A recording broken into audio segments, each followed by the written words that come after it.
हमारे देश में दो ऐसी चीजें हैं जो कितनी भी विपरीत परिस्थितियां हो जाएं, कैसा भी आपातकाल आ जाए, ये दो चीजें कभी रुकती नहीं। एक है राजनीति और दूसरा है धर्म। और हम आज आपको बताएंगे कि ऐसे समय में भी जब लोग मर रहे हैं चारों तरफ, तब भी हमारे देश में न तो राजनीति रुकने का नाम ले रही है और ना ही धार्मिक अनुष्ठान रुकने का नाम ले रहे हैं। इसलिए आप भी देखते होंगे कि इस कोविड काल में भी राजनीति की खबरें मीडिया में भी सबसे ऊपर रहती हैं। लेकिन हमारा मानना है कि राजनीति तो आप तब कर पाएंगे जब आप जिंदा बचेंगे, धार्मिक अनुष्ठानों में हिस्सा तब ले पाएंगे जब आप जिंदा बचेंगे। इसलिए आज की हालत यह है कि आपको सबसे पहले जो सबसे बड़ी चुनौती है वो ये कि आप जीवित कैसे रहें। इसलिए आज हम सबसे पहले आपको एक बहुत भयानक और खतरनाक खबर दिखाने वाले हैं, और वो ये है कि आज हम आपको कोरोना वायरस की तीसरी लहर के बारे में बताएंगे। इस समय जब पूरा देश, आप सब ये इंतजार कर रहे हैं कि कोरोना वायरस की ये जो दूसरी लहर चल रही है, इसका पीक कब आएगा, कब इसमें ढलान आएगी, तब इस महामारी की तीसरी लहर भी दरवाजे पर आकर दस्तक दे रही है। यानी लोग दूसरी लहर के पीक का इंतजार करते रह गए और वायरस की तीसरी लहर का संकट भी अब देश के सामने आकर खड़ा हो गया है। आज केंद्रीय स्वास्थ्य मंत्रालय ने यह जानकारी दी है, सरकार ने यह जानकारी दी है कि जिस तरह से देश में संक्रमण फैल रहा है, उससे यह स्पष्ट है कि इस वायरस की तीसरी लहर का आना भी निश्चित है। यह लहर कब आएगी, कितने समय के लिए आएगी, इसके बारे में अभी पूर्वानुमान नहीं लगाया जा सकता। आप तो जानते हैं कोरोना वायरस सबको हैरान कर रहा है। जब हमने ये सोच लिया था कि ये हमारे देश से जा चुका है, हम विजयी हो चुके हैं, तब दूसरी लहर आई। और अब दूसरी लहर का जब हम इंतजार कर रहे थे कि इसकी पीक कब आएगी, अब तीसरी लहर के अनुमान लगाए जा रहे हैं। लेकिन आपको तीसरी लहर के लिए अभी से तैयार हो जाना चाहिए। ऐसा मत कीजिएगा जैसा आपने दूसरी लहर के साथ किया। दूसरी लहर जब आई तो आप में से कोई भी तैयार नहीं था, इसलिए अब तीसरी लहर के लिए कम से कम तैयारी करके रखिए। ठीक वैसे ही जैसे समुद्र में लगातार ऊंची लहरें उठने के बाद जहाज का जो कप्तान होता है, जो कैप्टन होता है, उसके जो क्रू मेंबर्स होते हैं और उसमें बैठे लोग जो होते हैं, पैसेंजर्स होते हैं, वो सावधान हो जाते हैं, पकड़ कर रखते हैं। वैसे ही सरल शब्दों में कहें तो आप अपने परिवार को एक जहाज में सवार यात्री की तरह समझिए और ये मान लीजिए कि यह महामारी एक समुद्र की तरह है जिसमें कोरोना वायरस की ऊंची ऊंची लहरें उठ रही हैं और ये लहरें बहुत खतरनाक हैं। अगर आपको अपने जहाज को डूबने से बचाना है तो आपको सतर्क रहना होगा और इन लहरों के लिए तैयार रहना होगा, और इसमें आज हम आपकी पूरी मदद करना चाहेंगे। सबसे पहले आपको यह सुनाते हैं कि आज भारत सरकार के स्वास्थ्य मंत्रालय ने तीसरी लहर पर क्या जानकारी दी है। आप ध्यान से सुनिए। A phase 3 is inevitable given the high levels of circulating virus, but it's not clear on what time scale this phase 3 will occur. Hopefully incrementally, but we should prepare for new waves. Previous infections and vaccines will cause adaptive pressure on the virus for new kinds of changes which try to escape it. And therefore, we should be prepared scientifically to take care of that. So B117, other variants like 617 are accumulating changes which show excellent vaccines, on which vaccines show excellent efficacy, but ongoing surveillance is needed and vaccine updates as we go ahead with new kinds of variants are inevitable. आगे बढ़ने से पहले तो हम आपको ये बताना चाहेंगे कि आपने यहाँ देखा जो प्रिंसिपल साइंटिफिक एडवाइजर हैं भारत सरकार के, जिनके जो अभी बता रहे थे तीसरी लहर के बारे में, उन्होंने एक नहीं दो मास्क पहने हुए हैं। आप देखिए ध्यान से, मैं फिर से आपको वो तस्वीरें दिखाता हूं। एक नहीं दो मास्क उन्होंने पहने हुए हैं। इसलिए एक तो बात आप ये समझ लीजिए कि अब एक मास्क से आपका काम नहीं चलने वाला, अब आपको 2 मास्क पहनने होंगे। कोरोना वायरस की तीसरी लहर क्यों आ सकती है, इसके कुछ कारण हैं। सबसे पहले आपको उन कारणों के बारे में बताते हैं ताकि आप तैयार हों अब तीसरी लहर के बारे में। इस समय भारत में कोरोना वायरस के कई वेरिएंट्स एक्टिव हैं और ये वेरिएंट्स अलग अलग राज्यों में और अलग अलग क्षेत्रों में संक्रमण फैला रहे हैं। इनमें सबसे ज्यादा खतरनाक है डबल म्यूटेंट वायरस, जिसे वैज्ञानिकों ने B.1.617 का नाम दिया है, और यह वेरिएंट भारत में ही बना है, ये मेड इन इंडिया वेरिएंट है। अब तक हमारे देश में कोरोना का यूके वेरिएंट था, ब्राजील वेरिएंट था, दक्षिण अफ्रीका वेरिएंट था और अमेरिका का भी एक वेरिएंट मिल चुका था। और आप तो ये जानते हैं ये सब आया है वुहान से, चीन से। इसके कई और वेरिएंट्स की भी पहचान अलग अलग राज्यों में हो चुकी है। यानी अब इस कोरोना वायरस के बहुत सारे अवतार आ चुके हैं और ये अवतार जो हैं इसके, ये अलग अलग रूपों में देश के अलग अलग हिस्सों में इस समय पाए जा रहे हैं। इनमें जो वेरिएंट सबसे ज्यादा चर्चा में है उसे लोग आंध्र प्रदेश वेरिएंट कहकर बुला रहे हैं आजकल। हालांकि ये वेरिएंट अभी कुछ ही इलाकों में सीमित है, लेकिन ये है बहुत खतरनाक और इससे आप बचकर रहिएगा। डॉक्टरों द्वारा की गई स्टडी में कहा गया है कि ये वेरिएंट अभी वायरस के नए नए स्ट्रेन बना रहे हैं, जिससे वायरस कई अलग अलग रूप लेकर लोगों पर हमला कर सकता है। और इतने सारे वेरिएंट्स की वजह से ही हमारे देश में कोरोना की तीसरी लहर आ सकती है। समझने वाली बात यह है कि जब कोरोना वायरस की पहली लहर आई थी तो वायरस 10 दिनों में आपके फेफड़ों को यानी लंग्स को खत्म कर देता था। दूसरी लहर जब आई तो यह समय अवधि घटकर 5 से 7 दिन हो गई। पहले 10 दिन में यह डैमेज कर रहा था आपके फेफड़ों को, अब दूसरी लहर में 5 से 7 दिन में आपके फेफड़ों को बर्बाद कर रहा है। और ऐसा कहा जा रहा है कि तीसरी लहर जब आएगी तो यह वायरस 2 से 3 दिन में भी आपके फेफड़ों को समाप्त कर सकता है। यानी तीसरी लहर में वायरस 2 से 3 दिन में ही मरीज को बहुत गंभीर हालत में पहुंचा देगा और डॉक्टरों को मरीजों का इलाज करने का समय भी नहीं देगा।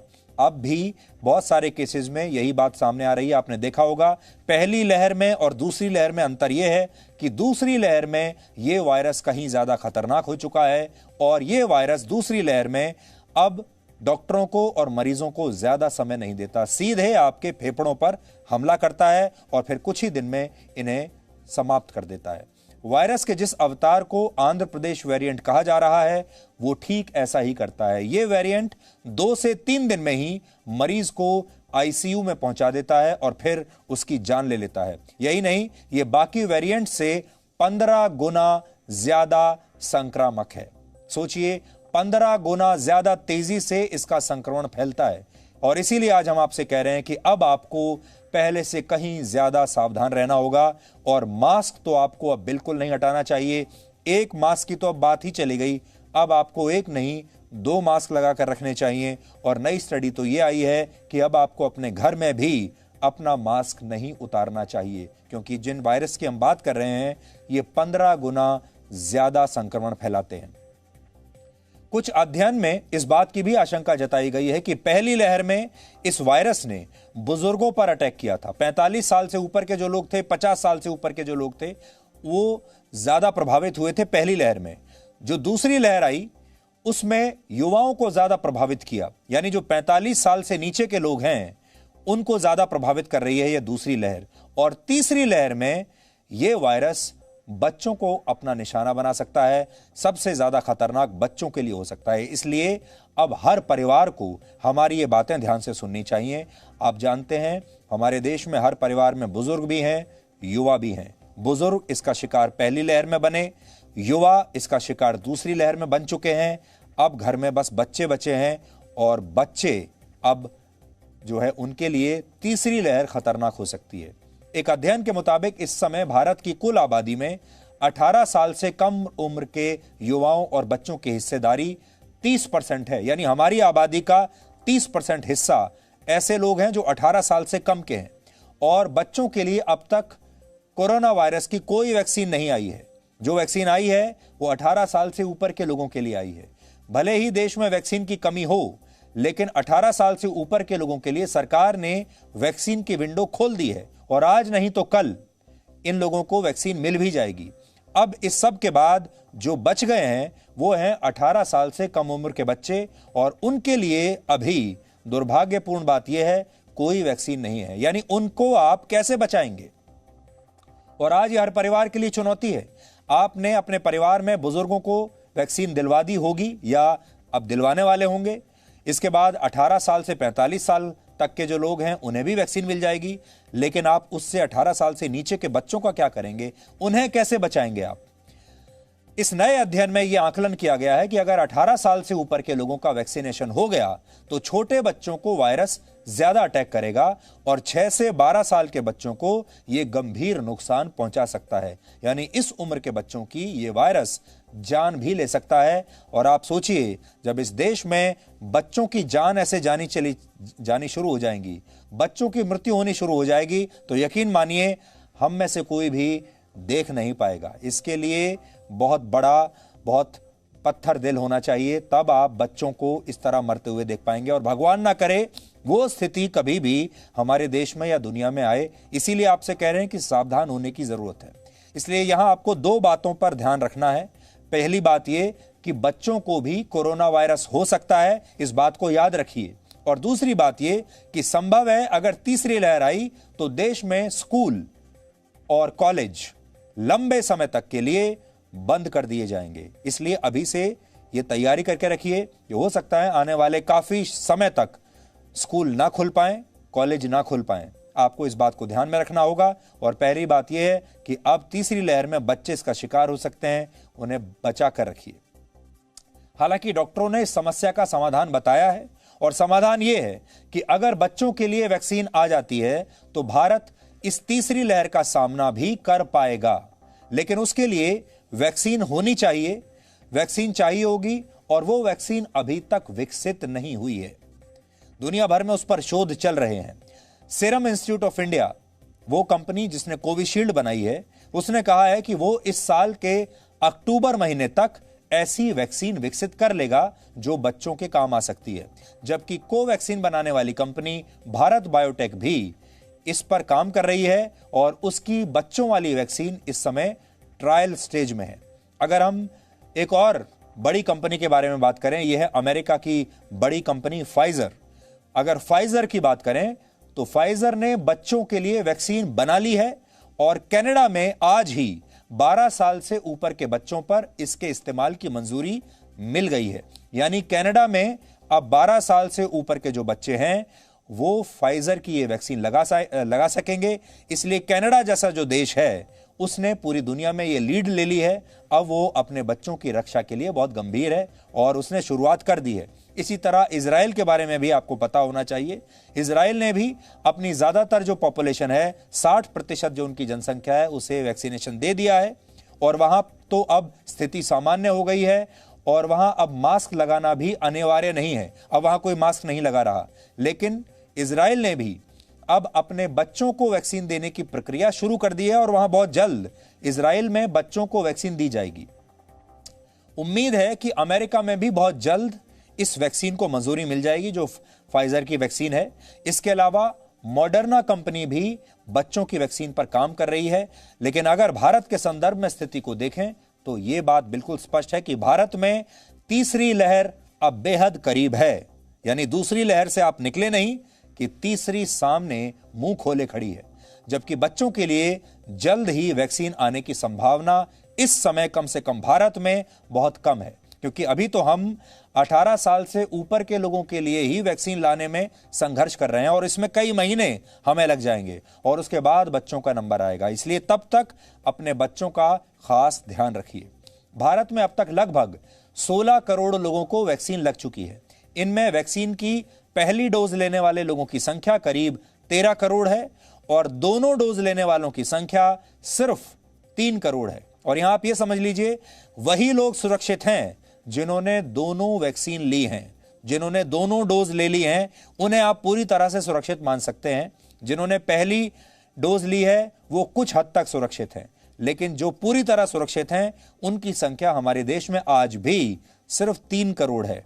इस हिसाब से भारत में फिलहाल लगभग सिर्फ 2% लोगों की वैक्सीन की 2% लोगों को वैक्सीन की दोनों डोज लगी हैं। सिर्फ 2% लोग, जो कि बहुत कम है।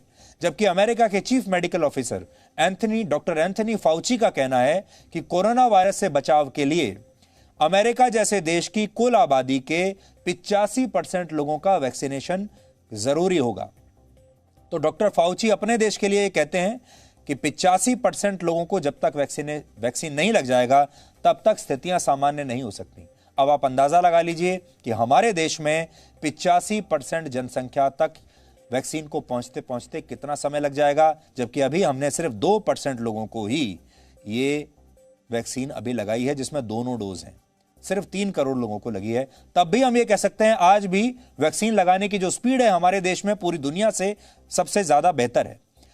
आपको भी लगता होगा कि अब आप कोरोना से थकने लगे हैं, क्योंकि आखिरकार 1 साल हो चुका है इससे संघर्ष करते करते, और अब शारीरिक रूप से और मानसिक रूप से एक थकान सी होने लगी है।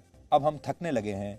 हर समय डर चारों तरफ रहता है, और हर रोज जब सुबह घर से निकलते हैं तो ये सोचकर निकलते हैं कि पता नहीं शाम को सुरक्षित वापस लौटेंगे भी या नहीं। और इसमें सबकी स्थिति ऐसी है, हमारी स्थिति भी ऐसी है, आपकी स्थिति भी ऐसी है। और यकीन मानिए, हम तो आपसे कभी कभी पहले भी आपको बताया है, हमारे अपनी संस्था में जी मीडिया कॉरपोरेशन में न जाने कितने लोग संक्रमित हो चुके हैं। इस दौरान हमने न जाने अपने कितने साथियों को खो दिया है, और हमारे कितने साथियों के परिवारों के लोग उन्हें छोड़कर जा चुके हैं। तो आप सोच लीजिए, ये सब कुछ हमारे आसपास हर रोज होता है।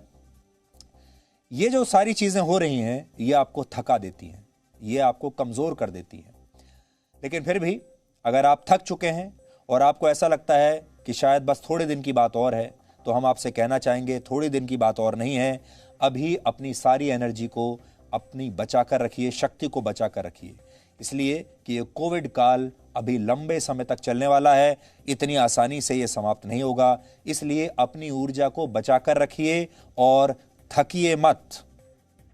अभी आपको बहुत लंबा चलना है, और उसके बारे में हम आपको बताएंगे कि आपको क्या करना है। Presenting B News app, available on Google Play and App Store. Download it now.